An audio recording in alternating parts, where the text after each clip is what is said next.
how do we get this economy back to a place where we were in, I can't believe I'm saying this, in 1970, 1971, 1972? Three things. One, we have to know what the engine of economic growth is. You know what it is?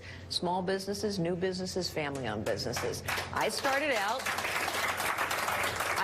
as a secretary in a 9-person real estate firm. My husband Frank started out driving a tow truck in a family-owned auto body shop. The truth is most Americans start out the way we did.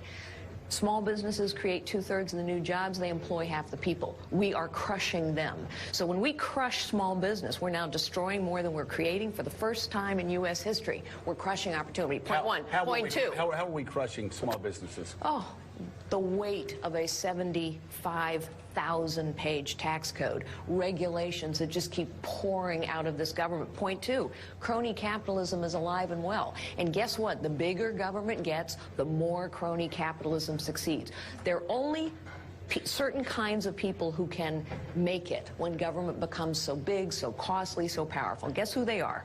The big, the wealthy, the well-connected, the powerful. The small, the powerless are getting crushed. And finally, we need to understand in the 21st century, we got to compete for every job, because any job, any money, any person can go anywhere. We're not competing for jobs anymore. We have the highest tax rate in the world. That's insanity. We have a regulatory environment that is crushing.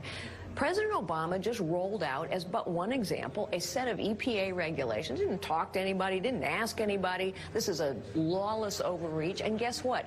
They are going to crush jobs. They are going to increase the price of energy, which is important if you're trying to compete globally for jobs. We got to get small business going and growing again. We've got to break the stranglehold of a powerful government that is creating crony capitalism. One more little fact, Joe, for you to know. If you look at the states where liberal policies have been in place for the longest, California, just as an example, liberals have been in charge a long time. Guess what?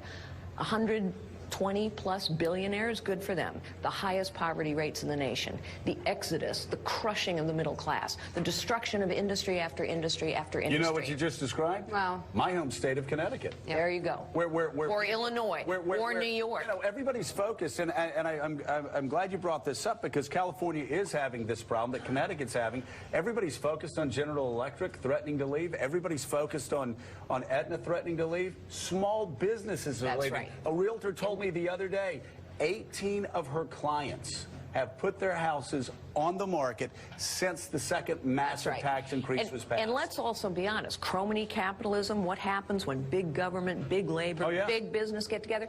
Republicans and Democrats alike are guilty of this. Yep. It's why people are sick of politicians. So, you know, every election cycle we hear these great ideas for what we're going to do, and somehow they just never happen. Government has gotten bigger and bigger, more powerful for 50 years under Republicans and Democrats alike. It's why people are tired of it. Let's quit talking and actually solve some of this. It's why I say I think we need someone in the Oval Office who understands how the economy works, who understands how the world works and who's in it, who understands how bureaucracies work, how to cut them down to size, how to hold them accountable, and who understands technology, because technology is changing the world.